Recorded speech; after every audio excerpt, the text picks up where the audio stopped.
स्वागत है आपका धन्यवाद। तस्वीर में। हाय। पसंद है कि कुछ रीत जगत की ऐसी है, किस तरह की रीत जगत की इस फिल्म में दिखाने की कोशिश की है? शो का टाइटल है कुछ रीत जगत की ऐसी है।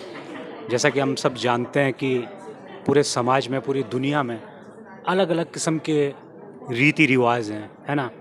और उन्हीं रीति रिवाजों में से एक ऐसी रीत पर केंद्रित ये शो है जो रीत से कब कुरीत हो जाता है पता नहीं चलता।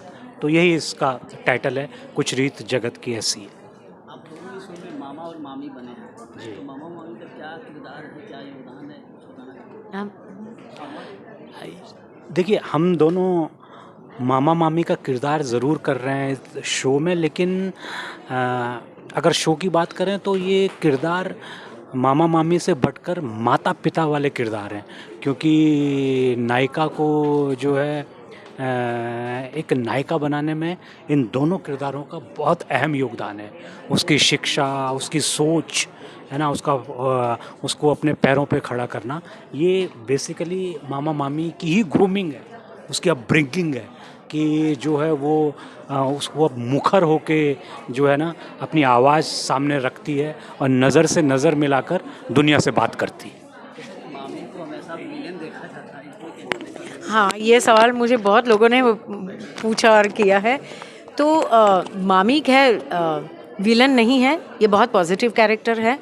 हाँ, बहुत स्ट्रॉन्ग कैरेक्टर है ये, कि इन द सेंस कि वो बहुत तीखी है, लेकिन कहीं ना कहीं अंदर बहुत सॉफ्ट है। उसके भी शेड्स इसमें आएंगे आगे चल के, कि पहले लगेगा कि अरे यार ये तो हमेशा ऐसे ही बात करती हैं, और आगे मतलब लगेगा कि बहुत नेगेटिव है, लेकिन वो नहीं है। वो मानती है कि समाज में रहकर हमें समाज के हिसाब से और तौर तरीके से ही रहना चाहिए।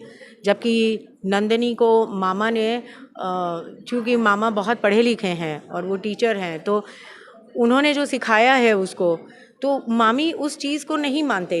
मामी समझते हैं कि नहीं, समाज में रहते हैं तो उसी हिसाब से चलना चाहिए, हर जगह पर हम अपनी आवाज़ नहीं उठा सकते।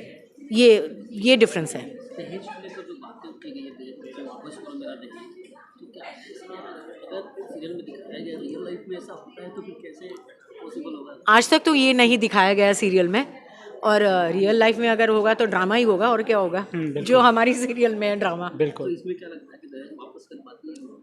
देखिए, जैसा मैंने आपको कहा, अभी हम लोग 2-3 महीने से शूट कर रहे हैं और अभी हम उस पॉइंट पे नहीं पहुंचे हैं कि वो दहेज वापस लेगी कि नहीं लेगी। वो जैसे जैसे क्रिएटिव्स बैठ के, कहानीकार बैठ के, कथाकार बैठ के डिसाइड करेंगे, उसे अभी हम लोगों ने जो है 15-20 एपिसोड शूट किए हैं, तो अभी वो बताना भी मुश्किल है, और मेरे ख्याल से अभी दर्शकों के सस्पेंस के लिए बताना भी नहीं चाहिए कि आगे होने क्या वाला है। हाँ, दहेज के लेकर दहेज को लेकर मैं बोलूँ तो ये दहेज जिस तरह आज समाज में बड़ा एक अभिशाप माना जा रहा है, तो आप लोग कैसे देखते हैं इसको?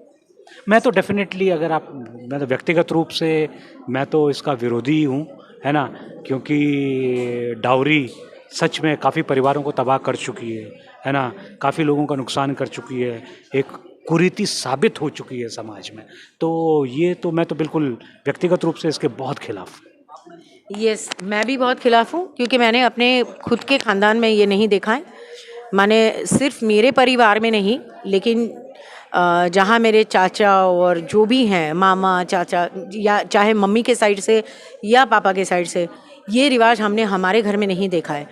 तो मैं ये इस चीज़ से रिलेट ही नहीं कर पाती, और मैं खुद भी बहुत मानती हूँ कि ये बहुत परेशानी वाली बात है। ये यहाँ पे सिर्फ यहाँ पर ही ख़त्म नहीं होता, आगे चल के भी बहुत प्रेशर आता है माँ बाप को। तो खैर, यस।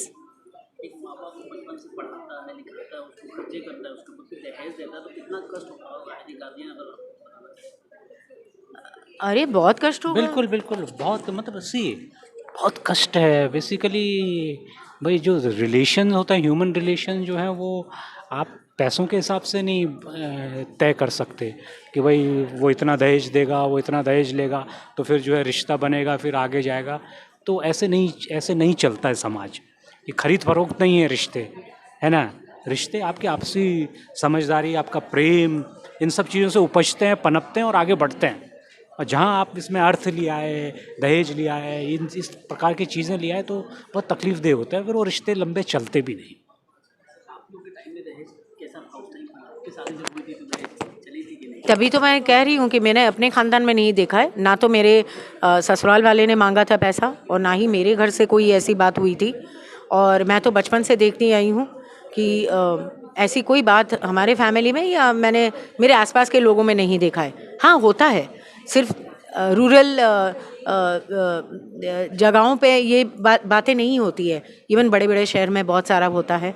यहाँ पर भी, बॉम्बे में भी काफ़ी बड़े बड़े फैमिलीज़ में, जितने पैसे वाले फैमिलीज़ हैं, वहाँ पर भी ये सारी बातें बहुत होती है, जो मुझे बहुत ताजुब लगता है कि पढ़े लिखे लोग हैं तो ये बात नहीं समझते क्या। फाइनली कुछ दर्शकों को कहना चाहें शो के बारे में? दर्शक को यही कहना चाहेंगे कि सोनी एंटरटेनमेंट टेलीविज़न पे फरवरी की 19 तारीख को कुछ रीत जगत की ऐसी है, मंडे टू फ्राइडे 8:30 बजे जो आ रहा है शो, आप ज़रूर और ज़रूर देखिए। प्लीज़ आप लोगों से हाथ जोड़कर विनम्र निवेदन है कि 19 फरवरी से रात 8:30 बजे कुछ रीत जगत की ऐसी है, Sony Entertainment Television, heads of production, बहुत बेहतरीन एक्टर्स की टीम है, बहुत ज़बरदस्त कंटेंट है और ज़रूर एक बार आप फॉलो करके देखिए, 2-3 हफ्ता आप फॉलो कीजिए, आप डेफिनेटली दीवाने हो जाएंगे शो के। Thank you.